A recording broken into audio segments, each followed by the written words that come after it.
ہم نے اپنی زندگی میں کسی نہ کسی ایک مسلمان کو ضرور قادیانی کرنا ہے، اور اس کے لیے وہ محنت بھی کرتے ہیں۔ یہ ہمارے بھائی فاروق صاحب کو پتہ ہے، یونیورسٹی میں جاتے ہیں کہ قادیانی یونیورسٹی میں بھی بیٹھے ہیں، قادیانی پرائیویٹ سیکٹر میں بیٹھے ہیں، سکولوں میں بیٹھے ہیں، گورنمنٹ کے اداروں میں بیٹھے ہیں، اور ان کی کوشش کیا ہے؟ کسی نہ کسی طرح زندگی میں ایک نہ ایک مسلمان کو قادیانی کیا جائے۔ جب میں یہ جذبہ لے کے گھر سے باہر نکلا تو اب میں تاڑ رہا تھا کہ میں کوئی بندہ ڈھونڈوں جس کو اسلام کے بارے میں کم علم ہو، ختم نبوت کے بارے میں علم نہ ہو، تو میں اس کو قادیانیت کی دعوت دے کر قادیانیت کر لوں، قادیانی بنا لوں۔ مگر اللہ کا کرنا ایسا ہوا کہ جذبہ تو میں بڑا شوق سے لے کے نکلا، مگر اللہ کو منظور کچھ اور تھا۔ جس شخص کو میں نے دعوت دی قادیانیت کی، اور مجھے 80% امید تھی کہ یہ شخص جلد ہی قادیانی ہو جائے گا، وہ پڑھا لکھا بندہ تھا، اس نے داڑھی رکھی ہوئی تھی، اسے 5-6 دن کے لیے کہیں کام جانا پڑ گیا، اس نے بخاری شریف لا کر مجھے دی، تو مجھے کہنے لگا بھائی شمس الدین آپ یہ بخاری شریف پڑھیں، 5-6 دن میں آتا ہوں، تو انشاءاللہ جہاں ہماری بات ختم ہوئی ہے وہیں سے دوبارہ شروع کرتے ہیں۔ میں بخاری شریف لے کے گھر چلا گیا، میں نے اپنے گھر والی سے کہا، میں نے کہا یار یہ 2-4 حدیثیں تب تم فارغ ہو تو مجھے سنا دیا کرو، 2-4 میں تمہیں سنا دیا کروں گا، تو چلو گھر میں ایک بخاری شریف کا درس بھی ہو جائے گا اور ہمیں دین کا بھی پتہ چلنا شروع ہو جائے گا۔ اب اس نے مجھے جو بخاری شریف کی جلد دی وہ آج بھی میرے گھر میں موجود ہے، میں نے اس سے پوچھ لیا، میں نے کہا یہ میں نے واپس نہیں کرنی، تو اس میں جو باب تھا وہ تھا نزول عیسیٰ ابن مریم۔ اور آپ کو پتہ ہے تمام قادیانیوں کا یہ عقیدہ ہے کہ جس عیسیٰ علیہ السلام نے آنا ہے، مسلمان جس کا انتظار کر رہے ہیں کہ قرب قیامت عیسیٰ علیہ السلام آئیں گے، وہ عیسیٰ علیہ السلام فوت ہو چکے ہیں، اور ان کی جگہ پر مرزا غلام قادیانی عیسیٰ ابن مریم بن کے آیا ہے۔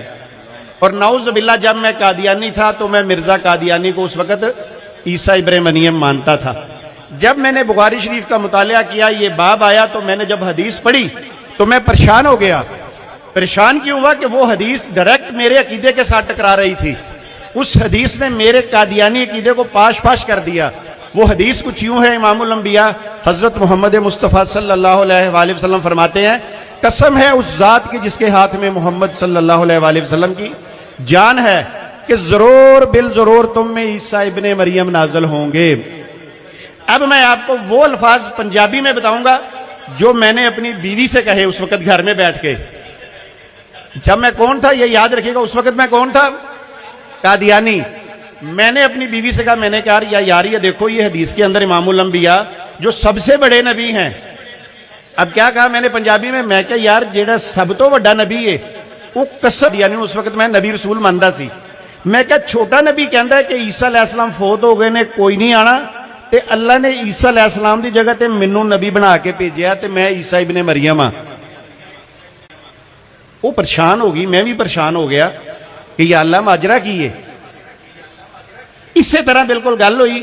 اس کے بعد پھر میں نے اپنی تحقیق کو اور بڑھایا تو اللہ تعالیٰ نے میرا سینہ کھول دیا، تو اللہ تعالیٰ نے مجھے یہ بات سمجھا دی، مجھے بتا دی کہ جو قسم امام الانبیاء کھا رہے ہیں وہ حق سچ ہے، اور جو مرزا قادیانی کہہ رہا ہے وہ جھوٹ ہے۔ تو اللہ تعالیٰ نے اسی حدیث مبارکہ پر مجھے اسلام کی دولت عطا فرما دی۔ اس کے بعد اللہ کے فضل سے میں نے اپنی زندگی تحفظ ناموس رسالت کے لیے وقف کر دی۔ اب آپ سوچیں گے اس نے زندگی وقف کیوں کی؟ کیونکہ بھائی کہہ رہے تھے کہ جو اندر سے آتا ہے اس کو پتہ ہوتا ہے زیادہ رازوں کا، اور جو بائی پاس آتا ہے اس کو شاید۔ تو ہوا ایسا کہ میں نے دیکھا چناب نگر کے اندر کہ قادیانیوں نے 2013 تک تقریباً 1.5 لاکھ بچہ وقف کیا اپنے قادیانی کلٹ کے لیے۔ کتنا بچہ وقف کیا انہوں نے؟ 1.5 لاکھ بچہ۔ اب 12 سال گزر گئے ہیں، اب تک انہوں نے کتنے بچے وقف کر لیے ہوں گے؟ چلو زیادہ نہ کریں، کوئی 5-7 لاکھ تو ہو گیا ہوگا کہ نہیں ہو گیا؟ اب وہ جو بچے تیار کر رہے ہیں وہ کس کے لیے کر رہے ہیں؟ بچے وہ جو تیار ہو رہے ہیں، جو فوج تیار کر رہے ہیں، کس کے لیے کر رہے ہیں؟ ان کے لیے کر رہے ہیں جن کو انہوں نے قادیانی بنانا ہے، یعنی مسلمانوں کے لیے وہ فوج تیار کر رہے ہیں کہ ہمارے بچے تیار ہوں گے، یونیورسٹی کالجوں میں جائیں گے اور مسلمانوں کو کیا کریں گے؟ قادیانی بنائیں گے۔ تو میرے بھائیوں، کیا ہم نے بھی اپنی زندگیاں وقف کرتے ہوئے ختم نبوت کے لیے کوئی فوج تیار کی ہے؟ کون ایسے بندے بیٹھے ہیں جو یہ کہیں کہ ہم نے اپنے بچوں کو خالصتاً ختم نبوت کے لیے وقف کیا ہوا ہے. اتنا مجمع اگر قادیانیوں کا بیٹھا ہوتا تو 90% قادیانیوں کے ہاتھ اونچے ہونے تھے کہ ہم نے قادیانی کلٹ کے لیے، قادیانی فتنے کے لیے 90% لوگوں نے کہا ہم نے بچے وقف کیے ہیں. میں آپ سے یہ پوچھتا ہوں، کیا جس کو وہ نبی رسول مانتے ہیں قادیانی، مرزا غلام قادیانی، سچا تھا یا جھوٹا تھا؟ جو کہتا ہے جھوٹا وہ ہاتھ کھڑا کر کے بتائے. مگر اس کے باوجود وہ جھوٹے کے لیے 700 بچہ وقف کر چکے ہیں، اور ہم سچے نبی کے لیے، اس کی ختم نبوت کے لیے کوئی ہاتھ ہی نہیں اٹھا. اس کی کیا وجہ ہے؟ ابھی میں دیکھ رہا تھا مدینے جانے کے لیے وہاں سب ہاتھ اٹھ رہے تھے ایسے ایسے، اور اس مدینے والے کی ختم نبوت کے لیے ہم نہ بچے وقف کرتے ہیں نہ اپنی زندگی وقف کرتے ہیں. کیا ہمیں نہیں اپنے نبی سے پیار؟ وہ 700 بچہ جب پورے پاکستان میں نکلے گا، لوگوں کو تبلیغ کرے گا، تو آپ کے پاس کون سے بندے تیار ہیں جو ان سے بات چیت کر لیں گے؟ انڈیا نے پاکستان پہ حملہ کیا، فوج پاکستانی تیار تھی کہ نہیں تیار تھی؟ منہ توڑ جواب دیا ہے. اور اگر پاکستان کی فوج تیار نہ ہوتی پھر کیا ہونا تھا؟ یہی معاملہ ہے. انہوں نے جھوٹے نبی کے لیے فکر ہونی چاہیے نا. تو انشاءاللہ تعالیٰ آپ کوشش کریں. الحمدللہ یہ نہیں میں کہتا کہ آپ کچھ نہیں کرتے، آپ بہت کچھ کرتے ہیں. آج میں نے دیکھ لیا کتنے بڑے بڑے نعرے لگے ہیں، مگر میں تب آؤں گا اگلی دفعہ میں پوچھوں اگلے سال آگے کہ کتنے لوگوں نے اپنے بچوں کو وقف کیا ہے، تو کم از کم چلے 90% نہ صحیح 50% تو ہاتھ اوپر ہوں گے کہ نہیں ہوں گے. اور کیا میں بات غلط کروں؟ میں زندگی میں وقف نہیں کرنی چاہیے. اور اللہ کے فضل و کرم کے ساتھ تب سے لے کے آج تک بزرگوں کی دعاؤں سے 526 یا 27 کے قریب قادیانی مسلمان ہو چکے ہیں، اور یہی کوشش آگے جاری ہے. چھوٹا سا یوٹیوب چینل بنایا، اس پہ رد مرزیت پہ بہت ساری ویڈیوز میں نے ڈال دی ہوئی ہیں. اگر کوئی دوست یہ سوچے کہ میں یار کس طرح کام شروع کروں، قادیانیوں سے گفتگو کرنے کا انداز کس طرح شروع کروں، تو وہ جائے میرے چینل پہ، وہاں جا کے بہت ساری ویڈیو وہ دیکھ سکتا ہے اور اپنا الحمدللہ کام شروع کر سکتا ہے. حالات بہت برے ہوئے جب مجھے گھر سے نکالا گیا، بڑا کچھ ہوا. سردار چپل چوک پہ آ کے میں قاری محمد رفیق وجوی صاحب کی مسجد کے اوپر 4 سال رہا. یہ بھائی فاروق صاحب سارے مجھے تب سے جانتے ہیں. مختصر یہ کرتا ہوں کہ پورے خاندان نے بائیک آؤٹ کر دیا، اور میری والدہ صاحبہ جو مجھ سے بہت پیار کرتی تھی، میں چھوٹا تھا اور وہ مجھے بچپن سے یہ کہتی تھی کہ شمس الدین جب سب کی شادیاں کر دینی ہیں تو میں نے تیرے ساتھ زندگی گزارنی ہے. اور بچپن سے میں بھی خوش تھا. مگر جب یہ معاملہ بنا تو انہوں نے کہا بیٹا تیرا رستہ وہ ہے، اب میرا وہ ہے. مگر اس کے باوجود اتنا سخت بائیکاٹ ہوا کہ میری والدہ کو مجھ سے ٹیلی فون پر بات کرنے کی اجازت نہیں دی گئی. 3 سال کے بعد جب یہ اجازت ملی تو میری والدہ صاحبہ جب لاہور آ رہی تھی تو انہوں نے والد صاحب سے کہا کہ میں شمس الدین سے مل لوں. تو والد صاحب نے اجازت دے دی، ٹھیک ہے مل لو. امی نے اجازت ملنے کے بعد میرے گھر آئی، مجھے ملی، مجھے سینے سے لگایا، ماتھا چوما اور بے تحاشا روئی. پھر ماں اور بیٹا بیٹھ گئے اور خوب باتیں کی. 1.5 گھنٹہ مجھے امی نے بچپن کے واقعات سنائے، سارا کچھ کیے اور بے تحاشا روئی. پھر ماں اور بیٹا بیٹھ گئے اور خوب باتیں کی. 1.5 گھنٹہ مجھے امی نے بچپن کے واقعات سنائے، سارا کچھ کیے. 1.5 گھنٹے کے بعد مجھے کہنے لگے بیٹا میری ایک بات مان لے. میں نے کہا جی اماں جی. کہنے لگا یہ تو جو جاتا ہے ختم نبوت کے پروگراموں پہ، مولویوں کے پاس جاتا ہے، بارش ہو، طوفان ہو، آندھی ہو، گرمی ہو، سردی ہو، تو کہیں نہ کہیں جا رہا ہوتا ہے. تو مجھے یہ بتا کہ تجھے مولوی اس کام کے پیسے دیتے ہیں؟ میں نے اماں جی سے کہا، میں نے کہا اماں جی اللہ گواہ ہے کبھی یہ سوچ کے میں گیا ہی نہیں.